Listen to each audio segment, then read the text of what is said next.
In today's video, I'm going to teach you how to create Looker Studio reports in Looker. We'll go from a blank canvas to your first visual using a simple CSV file, so you understand the core flow for building reports. Start by opening Looker Studio in your browser. You'll land on the reporting home where all your projects live. Make sure you're signed into the correct account, then open a fresh workspace by selecting Create and choosing a blank report. That opens a new canvas, the place where all of your charts, tables, and controls will live. When the canvas loads, you'll see a prompt to bring data into the report. Click Connect to Data to open the gallery of connectors. This gallery lists file uploads, Google products like Sheets and BigQuery, and many partner sources.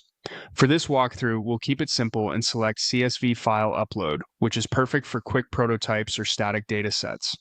Next, in the Datasets view, head to Files and either pick an existing CSV or click Add a file to upload one from your computer.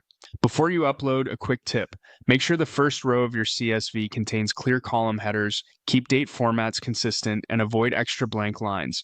Clean structure makes field detection much smoother. Once you've chosen the file, click Add to attach the dataset to your report. If a permission dialog appears, grant access so Looker Studio can read the file.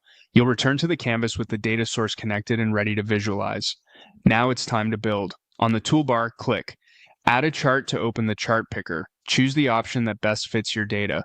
Tables are great for quick overviews, bar charts highlight comparisons, and time series reveal trends over time. After selecting a type, move your cursor over the canvas, then click and drag to draw the chart area. Looker Studio will auto-populate default fields from your dataset so you can immediately see results. If the initial output doesn't look quite right, remember that many issues trace back to field types in the source file.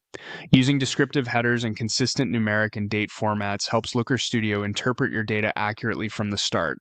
And that's it. You've opened Looker Studio, created a new report, connected a CSV dataset, added it to the canvas, picked a chart, and placed it on the page. With this foundation, you're set to explore and refine visuals as your reporting needs evolve.